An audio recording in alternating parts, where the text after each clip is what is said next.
Bonjour, bonjour à toutes et à tous. Merci d'être avec nous sur Live N2 Fux Sport Foot National après avoir vécu cette belle émission Replay N2 avec Florian Sermez.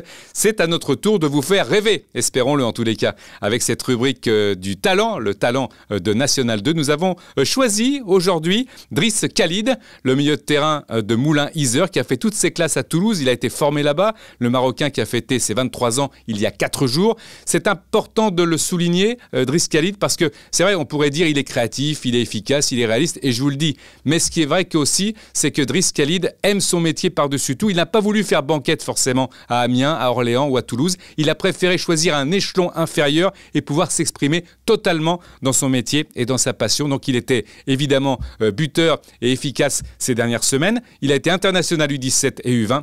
Et on lui souhaite le meilleur avec Moulins-Yzeure, qui n'est pas très loin au classement de Bergerac, l'incontesté leader de ce groupe D. Driss Khalid, c'était notre talent du jour. Je vous donnerai bien sûr tout à l'heure les affiches du week-end, mais avant tout, nous avons choisi une de ces affiches pour justement, avec un interlocuteur, l'aborder, cette affiche Blois-Saint-Privé. L'entraîneur de Blois, Loïc Lambert, est avec nous. Loïc, bonjour. Bonjour. Merci beaucoup d'avoir accepté cette invitation sur Fux Sport Foot National pour ce Live N2. Loïc, c'est une belle performance que s'offre cette équipe de Blois. En ce moment, c'est un club que vous côtoyez depuis 5 ans. Vous êtes dans les clous par rapport aux ambitions ? Alors les ambitions, elles sont très claires cette année. Elles ont un peu changé par rapport à l'année dernière. C'est-à-dire qu'il faut obtenir le maintien le plus rapidement possible.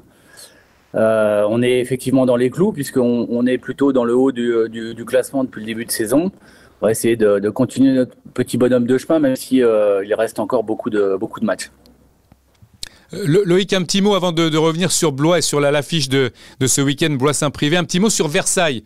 Versailles qui est un petit peu, plus qu'un petit peu, mise en lumière actuellement avec ses performances en Coupe de France. Ils vont jouer Nice, on ne sait pas encore où, mais ils les espèrent en région parisienne, ce qui est normal vu le tirage. Ils vont jouer Nice en demi-finale de Coupe de France. Vous êtes dans le même groupe. C'est quelque chose de sensationnel. Effectivement, pour des clubs amateurs comme Versailles, c'est exceptionnel de vivre une telle aventure, d'abord humaine, je pense. Et je pense que c'est amplement mérité. J'ai eu l'occasion de regarder leur match contre Toulouse. La victoire est amplement méritée. Contre Bergerac, je n'ai pas pu voir le match puisqu'on avait entraînement, mais ça met en lumière quelque part le football amateur. Versailles fait vraiment une très très belle saison. J'en veux pour preuve la saison qu'ils font dans notre championnat de N2. On a la chance d'avoir cette équipe-là dans notre groupe. Après, le championnat n'est pas terminé encore une fois, mais par rapport à la Coupe de France, ce qu'ils vivent, c'est exceptionnel. Vous êtes à un point, on revient là vraiment au championnat lui-même et en l'affiche, Blois-Saint-Privé. Vous êtes à un point de votre adversaire. C'est quelque chose qui compte, évidemment, parce que en cas de victoire, eh bien, ce serait une très très belle performance. Vos joueurs n'ont pas besoin d'être motivés pour ce genre de match, j'imagine. Oui, effectivement, on n'a pas besoin d'appuyer sur le cursus de la motivation. C'est un club qu'on connaît bien, c'est un club de la Ligue. On a eu l'opportunité, la chance, après avoir fait un match très, très cohérent en match aller, de les avoir battus chez eux, alors que je les avais personnellement jamais battus chez eux. Ils vont vouloir évidemment prendre leur revanche. C'est encore une fois un club qu'on connaît bien. On se dispute le même championnat depuis quelques années. Ils sont à un point de nous après avoir été beaucoup devant eux depuis le début de saison. C'est un espèce de chassé croisé. C'est vrai que le match est important. On espère tous assister d'abord et avant tout à un bon match et puis surtout qu'on renoue avec la victoire après avoir fait un match nul sans gloire, j'allais dire, à Plabennec.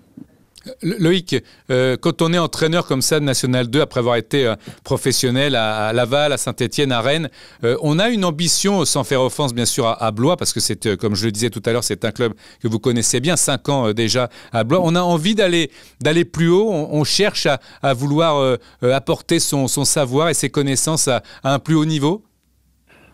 Oui, effectivement. D'autant plus que j'ai eu la chance de suivre la formation du BEPF l'année dernière. J'ai obtenu mon diplôme, ce qui fait que ça m'ouvre de nouvelles perspectives. Évidemment, on a tous l'ambition de voir plus haut. Je suis très content à Blois, ça fait 5 ans. On a fait du très bon travail. Le fait, encore une fois, d'avoir eu mon diplôme m'offre de nouvelles perspectives. Je ne dis pas que je ne resterai pas à Blois, mais effectivement, j'ambitionne de peut-être aller voir un peu plus haut suivant les opportunités. Je le disais, 5 ans à Blois, c'est beaucoup et peu en même temps, ou on a fait le tour, ou on se base aussi sur des ambitions nouvelles que le club pourrait fixer? Alors, les ambitions, elles étaient pour l'année dernière avec l'arrivée au club de Michel Moulin. Je sais que le club a traversé ou traverse une période difficile dans la mesure où il y a eu le Covid. On n'a pas été aidé par rapport à ça. Et puis le départ de Michel Moulin, combiné au départ du sponsor principal IDEC, a fait que les ambitions ont été revues clairement à la baisse. J'en veux pour preuve, cette année, on a perdu 8 joueurs et on a recruté que 4 joueurs. On m'a confié la mission de développer un peu plus les jeunes du club, parce que n'oublions pas que le Blois Foot reste avant tout un club plutôt formateur. J'ai une dizaine de joueurs de mon groupe qui est formé au club. Ouais. Donc, faut en prendre son parti, il faut travailler beaucoup. Faut faire confiance aux joueurs. Il ne faut pas connaître de zone de turbulence dans la saison. Pour l'instant, ça se passe pas trop mal puisqu'on est encore une fois dans le haut du tableau. Mais je n'oublie pas que quelquefois, à l'intérieur de nos matchs, il y a du bon, du très bon même, mais aussi du médiocre, parce que je n'oublie pas qu'on prend énormément de buts, on en marque beaucoup. Alors c'est vrai qu'on se focalise beaucoup sur l'aspect offensif, mais défensivement, on a encore de gros progrès à faire. Merci beaucoup Loïc Lambert d'avoir été avec nous. On rappelle l'affiche qu'on a choisie ce week-end. C'est votre équipe Blois qui reçoit Saint-Privé. 1 point sépare vos deux formations. On vous souhaite bien sûr le meilleur et de bien continuer cette saison. Et puis plein de bonnes choses Loïc. Merci encore. Merci Denis. Allez, au revoir. Outre l'affiche Blois-Saint-Privé que nous avons retenue pour ce week-end, évidemment, il y a d'autres matchs dans tous les groupes. Nous allons tout de suite un petit peu les détailler, en commençant évidemment par le groupe A, avec ce match entre l'US Granville et le Stade Malherbe de Caen, deux clubs qui sont séparés de 5 points. Il y aura Poissy-Versailles également, c'est un derby. Versailles, le leader, et qui est en pleine lumière avec cette qualification en Coupe de France en demi-finale où ils vont défier l'OGC Nice, club de Ligue 1 bien sûr. Poissy en difficulté un petit peu, quelques points devant le premier non relégable. Et puis l'en avant Guingamp face à Saint-Malo, là aussi c'est un club qui est en relégation. Premier relégable, 16 points à 3 points de Poissy. Dans le groupe B, on retiendra Haguenau contre Sainte-Geneviève, mais également Saint-Maur face à Beauvais. Et puis cette équipe de Paris 13 qui va affronter l'ASM Belfort. Là aussi, c'est un beau match et l'occasion pour Paris 13 d'aller encore plus loin dans le haut de tableau, de se détacher par rapport à ses rivaux. Dans le groupe C, outre hier Monaco, qui sera évidemment un duel intense, il y aura Jura Sud-Aubagne. Jura Sud qui vient d'enregistrer le renfort de Joël Kobo, ancien réserviste de LOSC de Lille et également formé à Caen. Nous aurons également un match important pour Toulon. On en parlait tout à l'heure l'autre jour avec l'un des actionnaires de Toulon, l'actionnaire principal Claude Joy. C'est Lyon-Duchère qui reçoit Toulon justement, un petit peu en difficulté, on l'avait dit. Voilà pour ce groupe C. Des affiches également dans le groupe D avec Andrézieux qui va beaucoup mieux depuis quelques temps contre Chamalières. Andrézieux contre Chamalières, c'est important. Angoulême également qui est en embuscade face au Puy. Et puis Bergerac, le leader, qui va se rendre à Béziers. On verra comment Bergerac a digéré son élimination en Coupe de France. Vous le savez, autre rubrique sur Foot National et sur Fux Sport, c'est un joueur de National 2 qu'on met en lumière un petit peu, évidemment son club aussi parce que c'est un sport collectif, mais c'est Joël Saki qui nous fait l'amitié d'être avec nous, le capitaine du Paris 13, leader de son groupe. Joël, bonjour. Bonjour Denis. Alors Joël, on a envie que vous vous présentiez un petit peu parce que c'est vrai, vous avez 31 ans je crois, vous êtes passé par quand même pas mal de clubs. Qu'est-ce que vous trouvez en plus à Paris 13 que vous n'avez pas forcément eu ailleurs? Oui, donc du coup, ma carrière senior, je la débute dans ma ville, à Tremblay en France.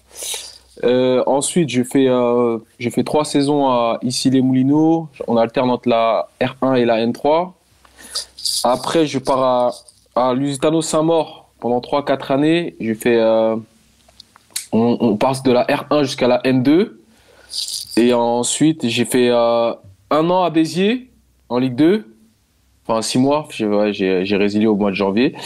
Et après, je suis reparti à Lusitano Saint-Maur. Et ensuite, j'ai fait Avranches. J'ai fait une petite parenthèse de 1 mois. Et après, je suis arrivé au Paris 13. Ça fait 3 ans maintenant que je suis au Paris 13. Alors Joël, brassard de capitaine évidemment, responsabilité supplémentaire, c'est dû à l'expérience, c'est dû aussi à vouloir emmener cette équipe encore plus haut parce qu'elle est leader de son groupe. Oui, bah, c'est la première fois que je suis capitaine d'une équipe. Après, on va dire que de par mon vécu, je pense que le coach m'a confié cette responsabilité-là. Après, je suis l'un des plus âgés du groupe. Donc on a un groupe assez jeune. Donc j'essaye par mon vécu de transmettre à mes coéquipiers ce que j'ai connu par le passé et les aider, les tirer vers le haut, quoi. Ouais. Leur donner quelques conseils, surtout aux plus jeunes, pour qu'ils aillent accéder au niveau au-dessus. Parce qu'il y en a beaucoup qui ont le potentiel pour ça. Joël, la région parisienne est un formidable vivier, bien sûr, par son étendue géographique, mais aussi par la présence de ses nombreux clubs. On est heureux à Paris 13 de se dire, tiens, il y a le PSG en Coupe d'Europe, il y a le PFC qui marche bien, il y a Versailles en Coupe de France. C'est aussi un moteur de motivation et un moteur tout court?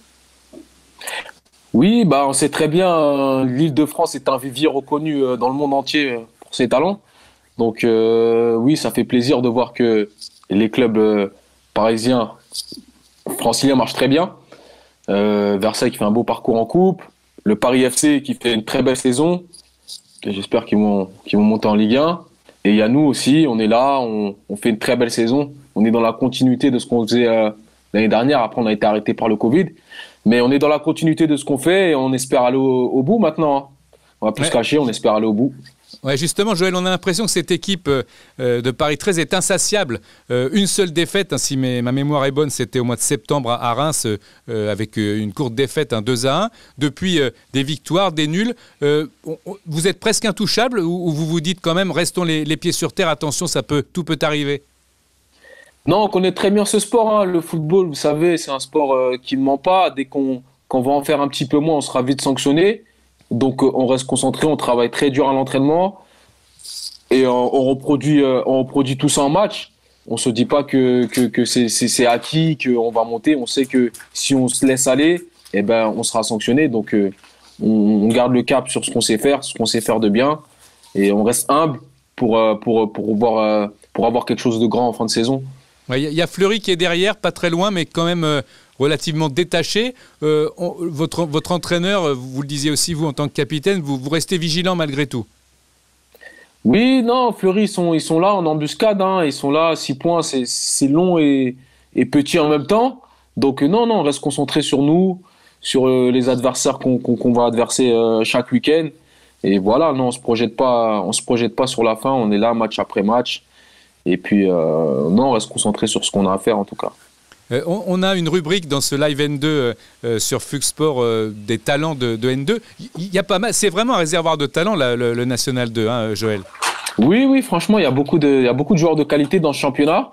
Et souvent, dans ces championnats-là, après, il y a des joueurs qui vont aller au-dessus. Hein, et beaucoup vont finir en Ligue 2. Il y en a qui vont aller en National, même certains. Après, ceux qui sont souvent dans les réserves pro, il y en a beaucoup qu'on affronte. Et après, 2 ans plus tard, 1 an plus tard, souvent, on les voit même en Ligue 1. Hein. Donc, la National 2, c'est vraiment un bon championnat. Dernière question, Joël. Votre ambition personnelle, hein, je disais tout à l'heure, 31 ans. Vous avez fait vous-même votre parcours, vous nous l'avez donné. Votre ambition personnelle, c'est d'arriver à un aboutissement avec ce club de Paris 13 ? Oui, ce serait beau d'aller au bout cette année avec ce club-là. Après, j'ai 31 ans, sachant que le Covid nous a volé 2 ans, donc je suis encore frais et j'ai encore, je pense, de belles années devant moi si je suis épargné par les blessures. Donc voilà, moi je sais que mentalement je suis encore frais et voilà, on va essayer de faire durer le plaisir le plus longtemps possible. Hein. Eh ben, on vous le souhaite, Joël Saki. Merci d'avoir été avec nous, capitaine de Paris 13, un des joueurs phares du National 2, leader de son groupe avec son équipe Paris 13. À très bientôt et bonne continuation, Joël. Merci à vous. À bientôt. Autre volet de cette émission Live N2 pour Fux Sport et Foot National, bien sûr, les talents passés par le National 2. Depuis 3 semaines maintenant, nous vous racontons l'aventure incroyable de Ferland Mendy, actuellement joueur du Real Madrid. Nous avons eu pas mal d'invités qui nous ont parlé de Ferland Mendy. Nous avons, pour finir cette série sur lui, sur Ferland Mendy, nous avons le plaisir d'accueillir Mehdi Ker du FC Mantois. Mehdi, bonjour. Bonjour à vous. Alors, Ferland Mendy, vous l'avez vu et il vous a ébloui tout de suite, non? Alors oui, il nous a ébloui tout de suite. J'ai eu entre mes mains quelques temps, très rapidement, mais il a fallu d'un match pour qu'il puisse tout de suite être promu au-dessus, quoi. C'est-à-dire avec l'équipe première. Ouais, vous allez nous parler un peu de ses qualités plus que de ses défauts, parce qu'apparemment il a beaucoup plus de qualités que de défauts, en tous les cas au niveau footballistique. C'était un joueur, on l'a dit souvent à chaque fois qu'on a un peu présenté cette chronique, cette rubrique. C'est un joueur qui a beaucoup souffert physiquement, notamment avec son passage au PSG où il a été longtemps blessé. Il en parlait, il intériorisait, il s'exprimait. Alors en toute transparence, on n'en a jamais vraiment parlé. Et c'est ça qui est surprenant. On l'a eu un an. Une anecdote toute simple. Il était venu pendant un an, il ne jouait pas. Et à ce moment-là, on a un éducateur chez nous qui s'appelle Maxime Préra, qui est un proche de la famille, qui nous contacte pour nous dire voilà, il y a un joueur qui est sans club, qui vient du PSG, qui aimerait reprendre le football. À l'époque, je m'en souviens, Cyril Cabrera, qui avait l'équipe A, et moi la B, me dit voilà, je me suis déjà organisé pour mon match de dimanche. Est-ce que tu peux l'inclure dans ton groupe? On allait à l'époque jouer Vilaine des seniors. Et je lui dis ok, pas de problème. Et donc quand il arrive, je lui dis ça va. Bon alors tu joues où? Il me dit ouais, j'étais au PSG. Je lui dis alors pourquoi tu y es plus? Il me dit je me suis blessé. Et il n'en dit pas plus. Donc on fait ce match, il joue une mi-temps. Et à la fin du match, il n'y a pas eu de débat. Hein. Tout de suite, j'ai contacté Cyril qui était mon supérieur et pour lui dire prends-le, il n'a rien à faire avec moi. C'est très très au-dessus. Donc à partir de là, on ressent une certaine fierté quand on a eu un joueur comme ça sous ses ordres qui a fait un parcours comme il le fait actuellement, c'est-à-dire, voilà, on l'a dit, on l'a répété aussi, mais grand club, équipe de France, des paliers franchis à toute allure, à toute vitesse, c'est bien de l'avoir côtoyé. On a aussi une certaine fierté, on ressent un certain honneur, j'imagine.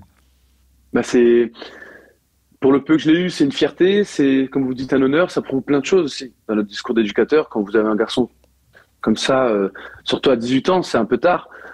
Ça vous donne un discours en disant, garçon, voilà, faut pas lâcher, c'est beaucoup de travail, beaucoup d'investissement. Mais quand on y croit et quand on veut y arriver, on peut y arriver.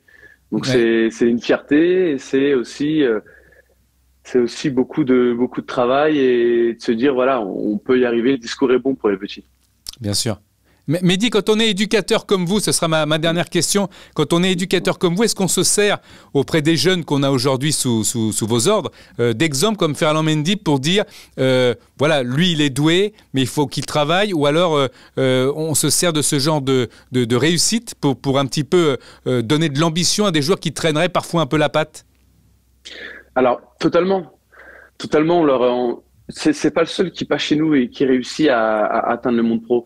Maintenant, il y a une chose il y a un dénominateur commun avec ces joueurs-là qui fait que il n'y a pas d'hasard. Je vais vous raconter une petite anecdote. Ferland, quand il est au Havre, moi j'étais à l'étranger pour mes études pendant un mois. On avait fait un cursus scolaire et je me souviens, j'avais pris contact avec lui pour le féliciter. Donc quand il signe à Lyon, je l'appelle, je lui dis voilà, félicitations, je suis content. À l'époque, Marsal venait de Guingamp, il avait signé, donc ils étaient un peu en concurrence les deux. Et je lui dis écoute, il a plus de concurrence que toi, mais avec du travail, tu vas y arriver. Donc politiquement correct, il me laisse terminer ma phrase et il dit voilà, c'est vrai, t'as raison, mais jouer à Lyon, c'est pas un souci. Moi, ce qui m'intéresse, c'est l'équipe de France et je vais tout faire pour y aller cette année. Résultat des courses, il a joué, il a été en équipe de France à la fin et il conclut avec un transfert à Madrid. Donc, il y a une chose qui est claire, c'est que c'est des garçons, si vous voulez atteindre le haut niveau, surtout encore plus ce niveau-là, c'est un mental, faut savoir ce qu'on veut, avoir un mental d'acier. Et lui, ouais. il l'avait. Ouais, Voilà. Ça compte énormément. Merci beaucoup, Mehdi Ker, d'avoir été avec nous et puis un témoin privilégié pour nous avoir raconté toute cette saga un petit peu de Ferland Mendy pendant ces 4 semaines. Vous étiez donc l'invité de ce dernier volet sur Ferland Mendy, à qui on va souhaiter bien sûr le meilleur avec son club, le Real Madrid, et surtout pour sa santé, parce qu'on sait qu'il est un petit peu diminué par une blessure musculaire. On l'espère individuellement qu'il va s'en sortir, évidemment, très vite, et puis que son club va réussir quand même quelque chose contre le Paris Saint-Germain, même si, évidemment, notre cœur, et c'est normal, est un petit peu, soyons cocorico, parisien. Merci Mehdi Ker, à très bientôt et bonne continuation. Merci à vous également, merci beaucoup. Le but de la journée que vous avez choisi, et vous allez très rapidement vous apercevoir que vous avez eu raison de le choisir, il est absolument exceptionnel, choisi parmi le top 5 que vous avez pu voir dans l'émission de Florian Sermez, Replay N2. C'est un jeu à deux, c'est un magnifique tir, une frappe extraordinaire, bien placée, qui va nettoyer la lucarne opposée. Sofiane Bendaoud, le milieu de terrain de Gol FC, qui marque ce but exceptionnel. Merci de nous avoir suivis pour ce Live N2 sur Fux Sport et Foot National. Mardi, je vous le rappelle bien sûr, Replay N2 avec Florian Sermez. On se retrouve très vite. Bonne soirée.